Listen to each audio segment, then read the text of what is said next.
ओम शांति। 14 जून 2025 प्रातः मुरली।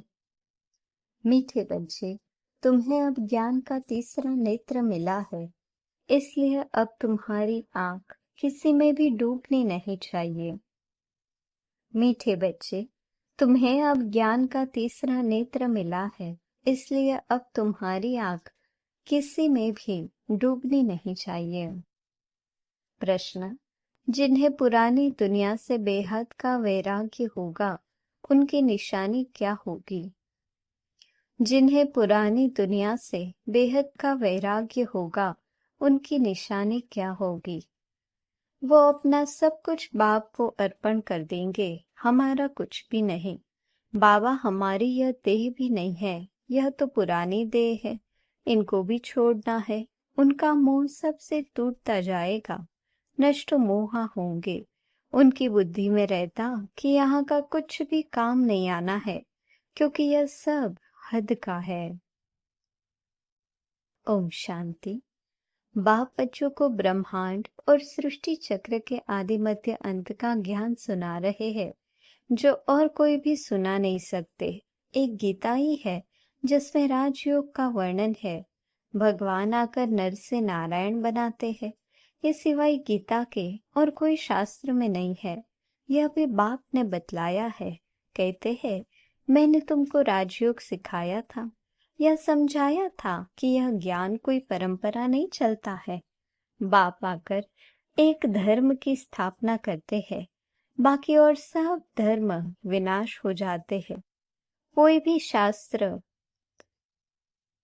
आदि परंपरा नहीं चलते, और जो धर्म स्थापन करने आते हैं उस समय कोई विनाश नहीं होता है, जो सब खलास हो जाए। भक्ति मार्ग के शास्त्र पढ़ते ही आते हैं।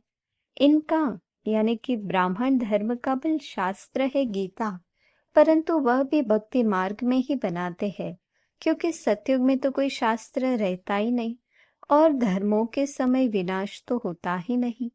पुरानी दुनिया खत्म होती नहीं, जो फिर नहीं हो, न वही चलती आती है। अभी तुम बच्चे समझते हो, यह पुरानी दुनिया खत्म होनी है। हमको बाप पढ़ा रहे हैं। गायन भी एक गीता का ही है। गीता जयंती भी मनाते हैं। वेद जयंती तो है नहीं। भगवान एक है, तो एक की ही जयंती मनानी चाहिए। बाकी है रचना, उनसे कुछ मिल नहीं सकता। वर्षा बाप से ही मिलता है। चाचा काका आदि से कोई वर्षा नहीं मिलता। अभी यह है तुम्हारा बेहद का बाप, बेहद का ज्ञान देने वाला। यह कोई शास्त्र नहीं सुनाते हैं। कहते हैं यह सब भक्ति मार्ग के है।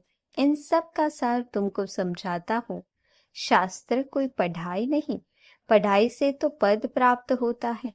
यह पढ़ाई बाप पढ़ा रहे हैं बच्चों को। भगवानुवाच बच्चों प्रति 5000 वर्ष बाद भी ऐसे ही होगा।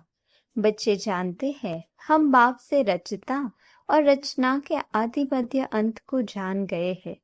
यह कोई और तो समझा न सके सिवाय बाप के। इस मुख कमल से सुनाते हैं।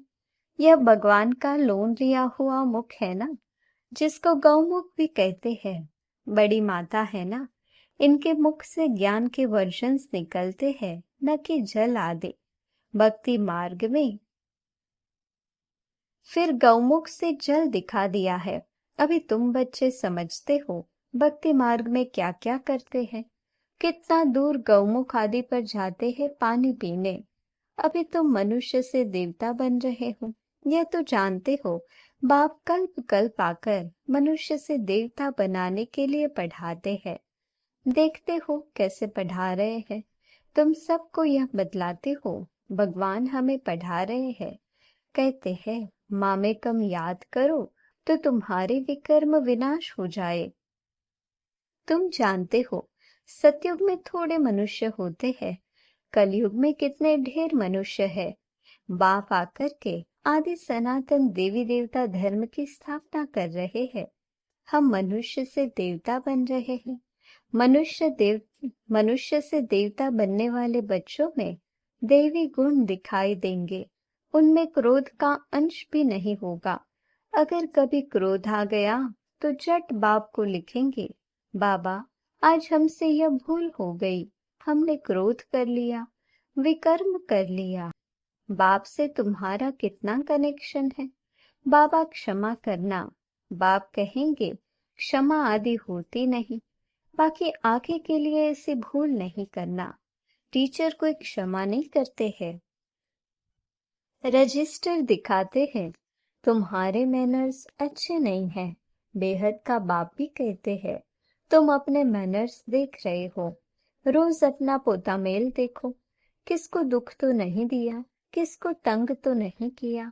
देवी गुण धारण करने में टाइम तो लगता है ना। देह अभिमान बड़ा ही मुश्किल से टूटता है। जब अपने को देही समझे तब बाप में भी लव जाए, नहीं तो देह के कर्म बंधन में ही बुद्धि लटकी रहती है। बाप कहते हैं तुमको शरीर निर्वाह अर्थ कर्म भी करना है, उनसे टाइम निकाल सकते हो। भक्ति के लिए भी टाइम निकालते हैं ना। मीरा कृष्ण की ही याद में रहती थी ना, पुनर्जन्म तो यहाँ ही लेती गई। अभी तुम बच्चों को इस पुरानी दुनिया से वैराग्य आता है, जानते हैं इस पुरानी दुनिया में फिर पुनर्जन्म लेना ही नहीं है, दुनिया ही खत्म हो जाती है। ये सब बातें तुम्हारी बुद्धि में है। जैसे बाबा में ज्ञान है वैसे बच्चों में भी है। ये सृष्टि का चक्र और कोई की बुद्धि में नहीं है, तुम्हारे में भी नंबरवार है जिनकी बुद्धि में ये रहता है। ऊंचते ऊंच पतित पावन बाप है, वह हमको पढ़ाते हैं, यह भी तुम ही जानते हो। तुम्हारी बुद्धि में सारा 84 का चक्र है, स्मृति रहती है। अभी इस नरक में ये अंतिम जन्म है, इनको कहा जाता है रौरव नरक। बहुत गंध है, इसलिए सन्यासी लोग घर बार छोड़ जाते हैं, वह हो जाते हैं शारीरिक बात। तुम सन्यास करते हो बुद्धि से, क्योंकि तुम जानते हो हमको अभी वापस जाना है। सबको भूलना पड़ता है, यह पुरानी छीछी दुनिया है, ये तो खत्म हुई पड़ी है। मकान पुराना होता है, नया बनकर तैयार होता है, तो दिल में आता है ना ये मकान टूट ही जाएगा। अभी तुम बच्चे पढ़ रहे हो ना, जानते हो नई दुनिया की स्थापना हो रही है, अभी थोड़ी देरी है। बहुत बच्चे आकर पढ़ेंगे, नया मकान अभी बन रहा है, पुराना टूटता जा रहा है, बाकी थोड़े दिन है। तुम्हारी बुद्धि में ये बेहद की बातें हैं। अब हमारी इस पुरानी दुनिया से दिल नहीं लगती है, यह कुछ भी आखिर काम में नहीं आना है। हम यहाँ से जाना चाहते हैं। बाप भी कहते हैं पुरानी दुनिया से दिल नहीं लगानी है, मुझ बाप को और घर को याद करो तो विकर्म विनाश हो, नहीं तो बहुत सजाए खाएंगे, पद भी भ्रष्ट हो जाएगा।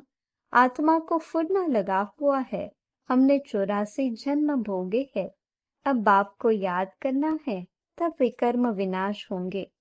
बाप की मत पर चलना है, तब ही श्रेष्ठ जीवन बनेगी। बाप है ऊंचते ऊंच, यह भी तुम ही जानते हो। बाप अच्छी रीति स्मृति दिलाते हैं, वह बेहद का बाप ही ज्ञान का सागर है, वही आकर पढ़ाते हैं। बाप कहते हैं यह पढ़ाई भी पढ़ो, शरीर निर्वाह अर्थ भी सब कुछ करो, परंतु ट्रस्टी होकर रहो। जिन बच्चों को पुरानी दुनिया से बेहद का वैराग्य होगा, वह अपना सब कुछ बाप को अर्पण कर देंगे। हमारा कुछ भी नहीं बाबा, हमारी यह देह भी नहीं है, यह तो पुरानी देह है, इनको भी छोड़ना है।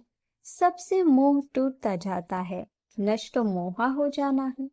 यह है बेहद का वैराग्य, वह हद का वैराग्य होता है, बुद्धि में है। हम स्वर्ग में जाकर अपने महल बनाएंगे, यहाँ का कुछ भी काम नहीं आएगा, क्योंकि यह सब हद का है। तुम अभी हद से निकल बेहद में जाते हो, तुम्हारी बुद्धि में यह बेहद का ज्ञान ही रहना चाहिए। अभी और कोई में भी आंख नहीं डूबती है, अब तो अपने घर जाना है। कल्प कल्प बाप आकर हमको पढ़ाए फिर साथ ले जाते हैं, तुम्हारे लिए यह कोई नई पढ़ाई नहीं है। तुम जानते हो, कल्प कल्प हम पढ़ते हैं। तुम्हारे में भी नंबरवार है। सारी दुनिया में कितने ढेर मनुष्य है, परंतु तुम थोड़े ही जानते हो।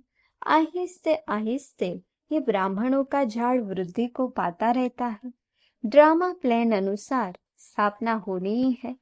बच्चे जानते हैं, हमारी रूहानी गवर्नमेंट है। हम दिव्य दृष्टि से नई दुनिया को देखते हैं। वहां ही जाना है। भगवान भी एक है, वही पढ़ाने वाला है। राजयोग बाप ने ही सिखलाया था। उस समय लड़ाई भी बरोबर लगी थी। अनेक धर्मों का विनाश, एक धर्म की स्थापना हुई थी। तुम भी वही हो। कल्प कल्प तुम ही पढ़ते आए हो, वर्षा लेते आए हो। पुरुषार्थ हर एक को अपना करना है। यह है बेहद की पढ़ाई। यह शिक्षा कोई मनुष्य मात्र दे न सके। बाप ने श्याम और सुंदर का भी राज समझाया है। तुम भी जानते हो, समझते हो। अभी हम सुंदर बन रहे हैं। पहले श्याम थे।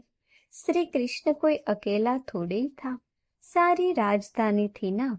अभी तुम समझते हो, हम नर्कवासी से स्वर्गवासी बन रहे हैं। अभी तुमको इस नर्क से नफरत आती है। तुम अभी पुरुषोत्तम संगम युग पर आ गए हो।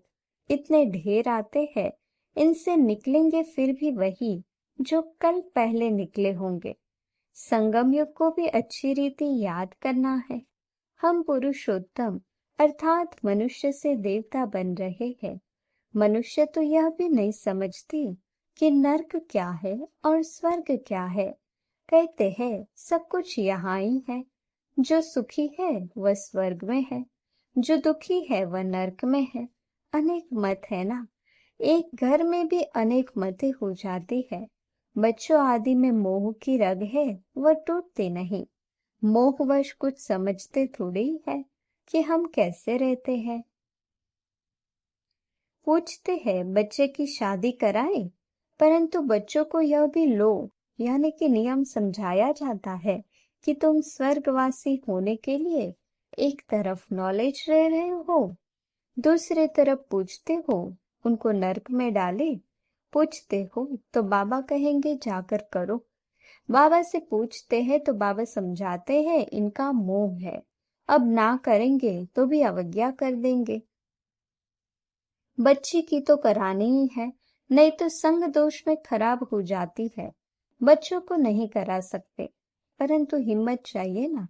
बाबा ने इनसे एक्ट कराया ना, इनको देखकर फिर और करने लग पड़े। घर में भी बहुत झगड़े लग पड़ते हैं। यह है ही झगड़ों की दुनिया। कांटों का जंगल है ना, एक दो को काटते रहते हैं। स्वर्ग को कहा जाता है गार्डन, यह है जंगल। बाप आकर कांटों से फूल बनाते हैं। कोई विरले निकलते हैं, प्रदर्शनी में मल हाँ हाँ करते हैं, परंतु समझते कुछ भी नहीं। एक कान से सुनते हैं और दूसरे कान से निकाल देते हैं। राजधानी स्थापन करने में टाइम तो लगता है ना। मनुष्य अपने को कांटा समझते थोड़ी है। इस समय सूरत मनुष्य की भल है, परंतु सीरत बंदर से भी बदतर है। परंतु अपने को ऐसा समझते नहीं है, तो बाप कहते हैं अपनी रचना को समझाना है। अगर नहीं समझते हैं तो फिर भगा देना चाहिए, परंतु वह ताकत चाहिए ना। मोह का कीड़ा ऐसा लगा रहता है जो निकाल न सके। यहाँ तो नष्टो मोहा बनना है। मेरा तो एक, दूसरा न कोई। अब बाप आया है लेने के लिए, पावन बनना है। नहीं तो बहुत सजा खाएंगे, पद भी भ्रष्ट हो जाएगा। अब अपने को सतो प्रधान बनाने का ही फुरना लगा हुआ है। शिव के मंदिर में जाकर तुम समझा सकते हो, भगवान ने भारत को स्वर्ग का मालिक बनाया था, अब वह फिर से बना रहे हैं। कहते हैं सिर्फ माँ में कम याद करो। अच्छा, मीठे मीठे सिकिलधे बच्चों प्रति माता पिता बाप दादा का याद प्यार और गुड मॉर्निंग।